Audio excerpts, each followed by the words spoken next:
Hi, my friends. Welcome to the Diamond Painting Effect with Cori. I'm Cori, and I'm here today with our Stitch Along for European Town. European Town is a Joy Sunday stamped cross-stitch kit that I am working on Mondays. It is a massive piece. It's 222 centimeters by 45 centimeters, and it is an 11 count. They recommend using 3 threads, but I am using 2 for whatever reasons. And I hope I don't regret that, but that's what I have chosen to do. And here's our co-host Gunther. Do you want to let him see your face? Huh? This is our co-host Gunther. Hopefully he will settle down. He knows when I say welcome to the Diamond Painting Effect that he's included too. So he's going to curl up in my lap, I hope. Come on. He likes to get just right down there at the end of my recliner and curl up. No,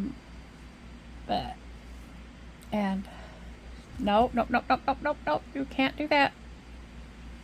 Okay.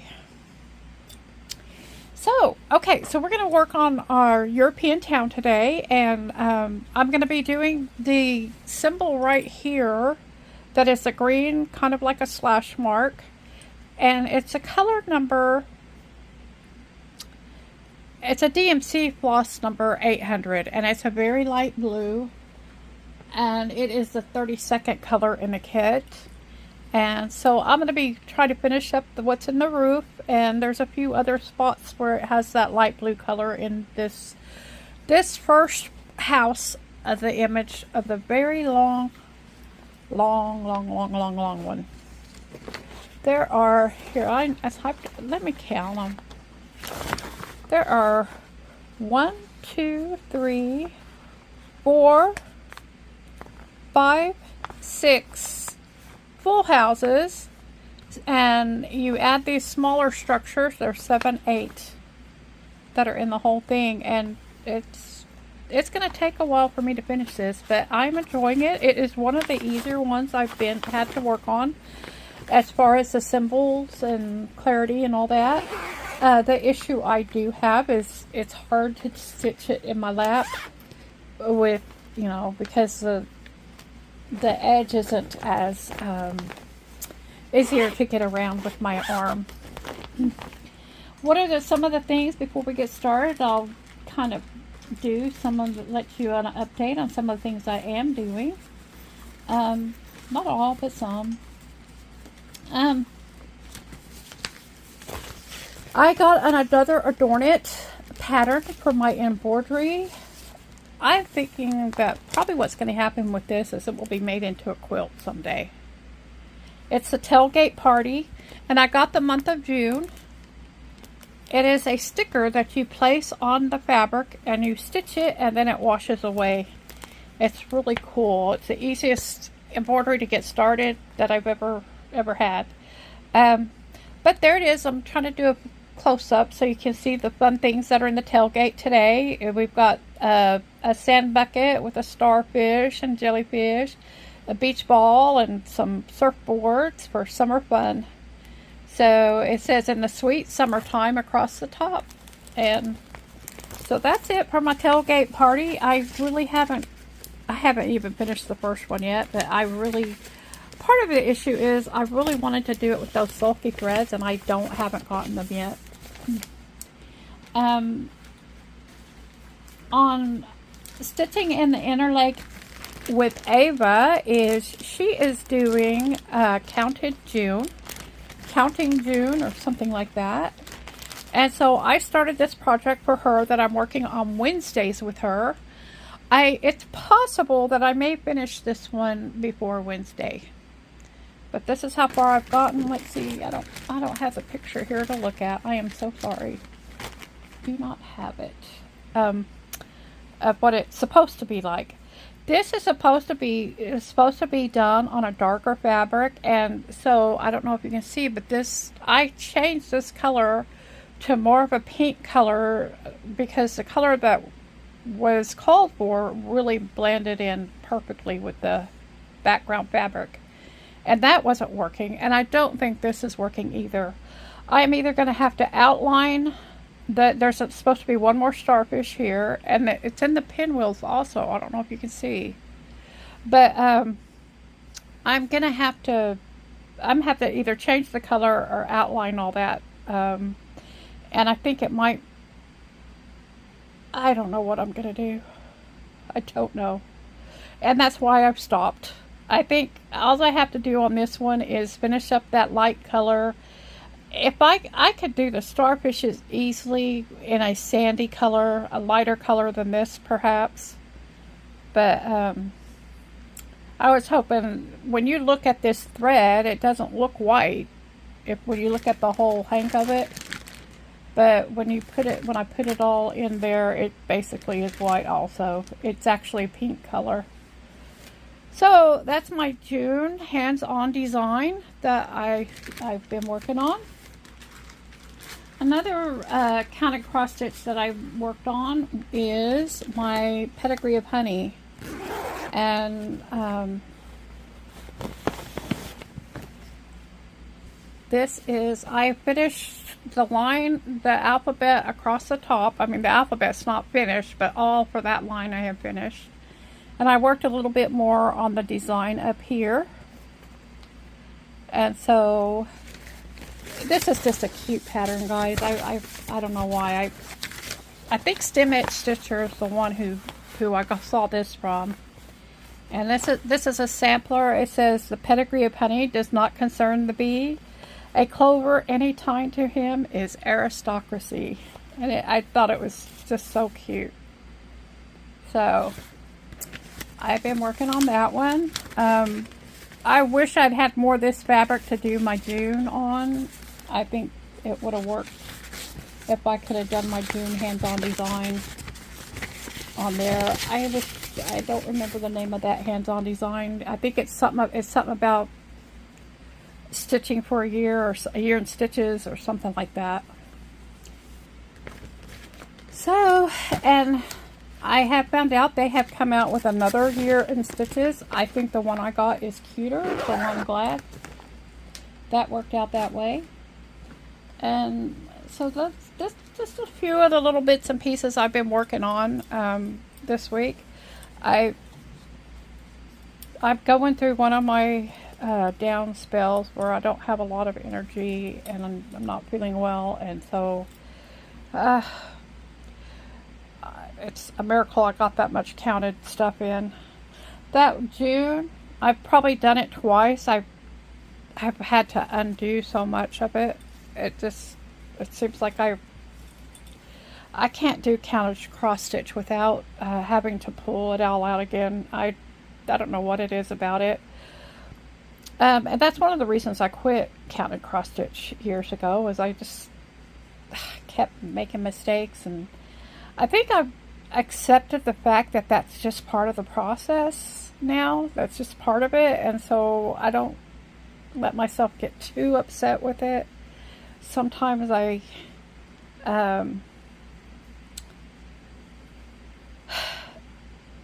you know, when it just gets too much, I just put it away for a little bit, and then I can come back to it. I am doing that June with the threads that I got from Temu. There's no really a brand on them or anything. I got the whole set for, if I say it, I'll be lying, but I think it was around $30. Between $30 and $40 that I got that whole set. I think I'm having a hard time making my stitches look good with that thread. And one of the things I have noticed is, and maybe I can show you here, if you look at just one single, let's see if I can separate it.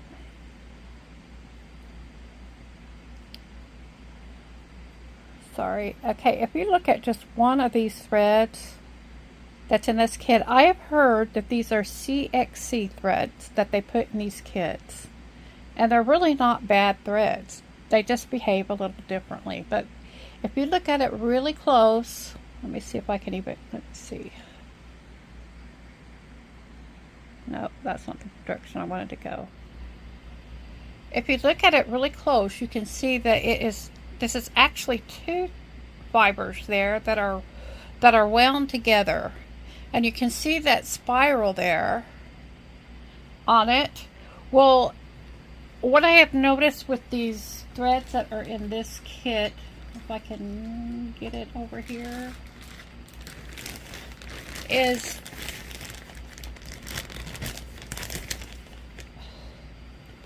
that the individual thread, when you pull it out,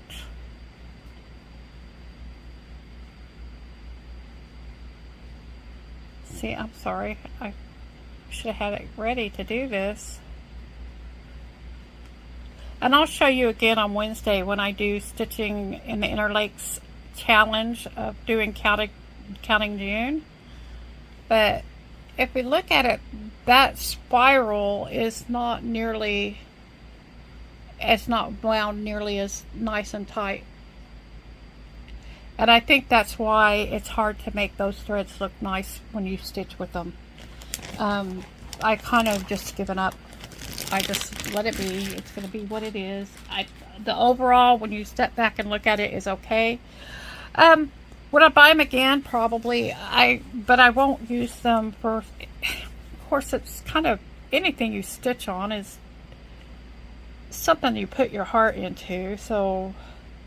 But there's some projects that just have a little more significance to you, and those ones that are special, I think I would stick with the either CXC or DMC. I think next time I do a Heaven and Earth design, if I do another one, the jury is out on that one still, I might try and do CXC threads and just order a full set.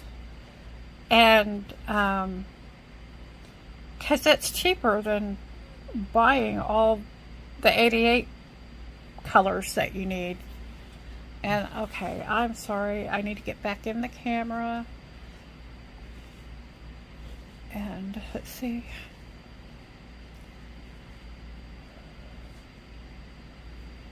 And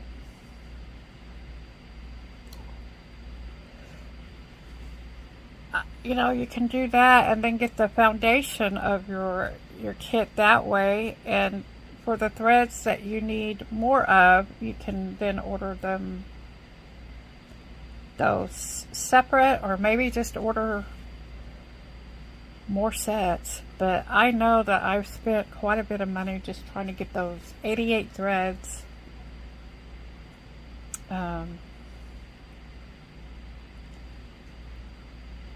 For that. Part of it is I don't always order just the 88 threads. There's always something else that needs buying. So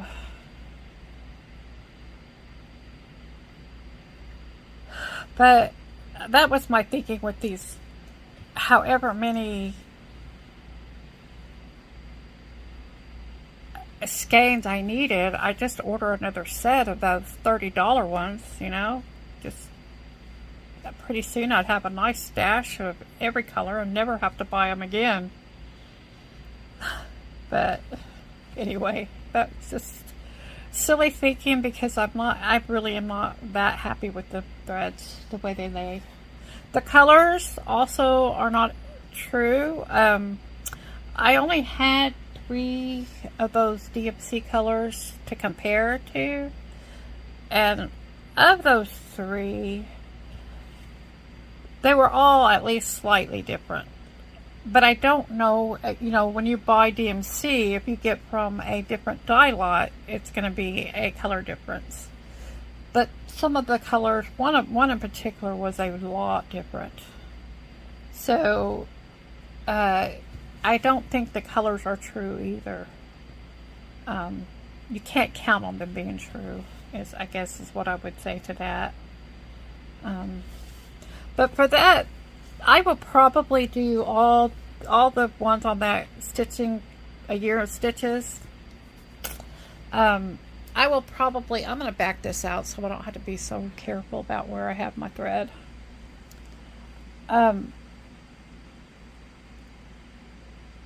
and I forgot my thought.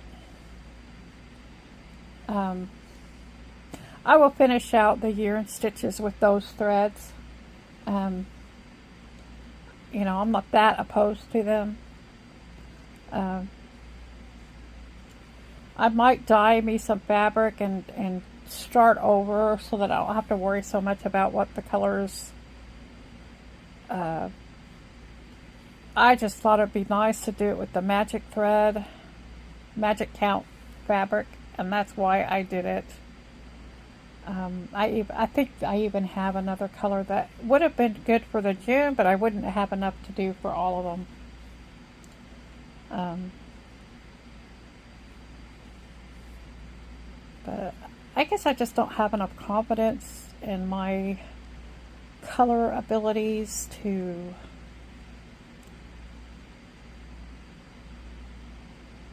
make the substitutions that are appropriate. You know, like I know I knew a sand color to do, you know, a light tan or very light brown to do those starfish, but is it a color that's in the right color family for the other colors that are there? That's where I have a doubt. I doubt myself. I can do what I think looks good, but I don't know that it does look good. I like that. I like to let other people pick, and then if I don't like what they pick, then I can do what I want. But let's let somebody get most of it sorted out, and then I can decide how I want to do.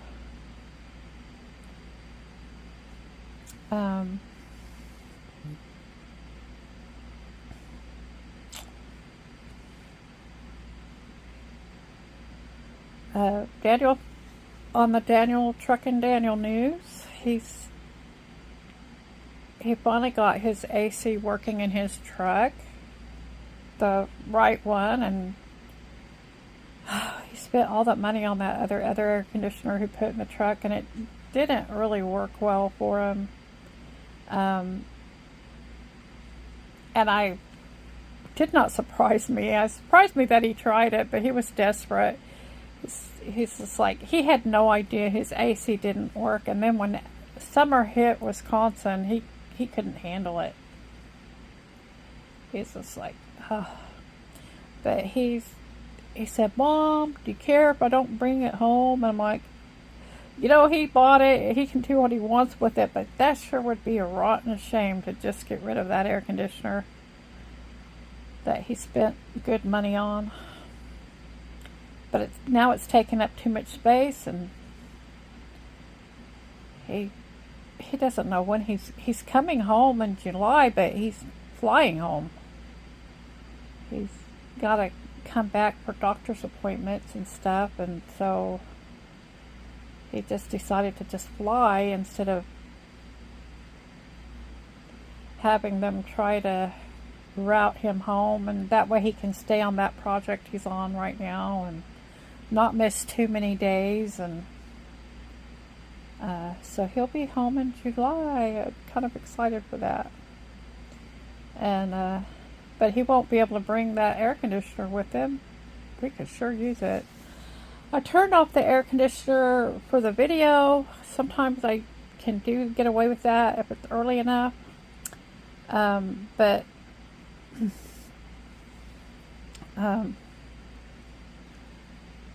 it sure makes a lot of noise in the video. I do have the fan still on.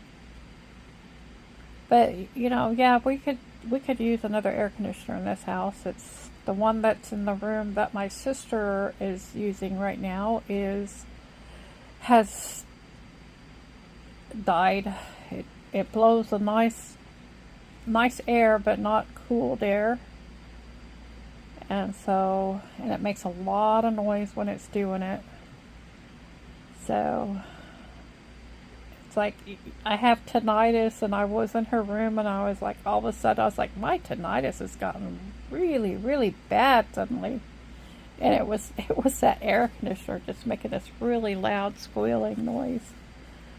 But yeah, she needs air conditioning in that room right now. She's using a fan to bring the AC into her room. And it would be nice to have it.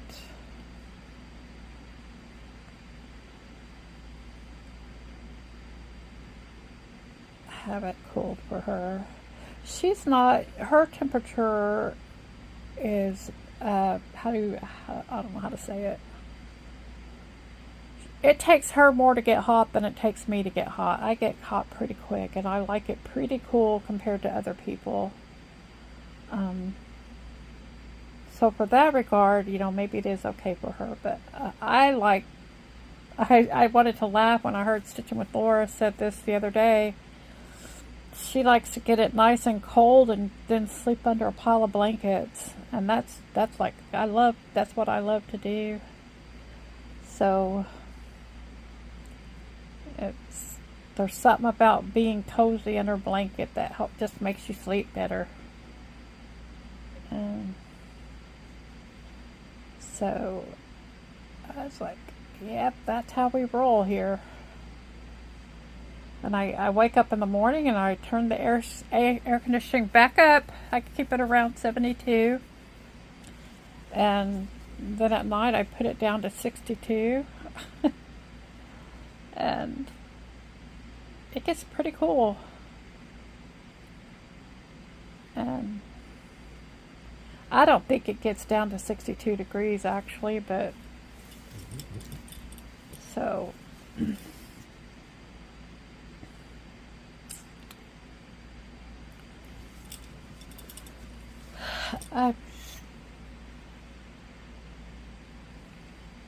time to start another strand of thread, and I think we're kind of caught up. Nothing really big has happened.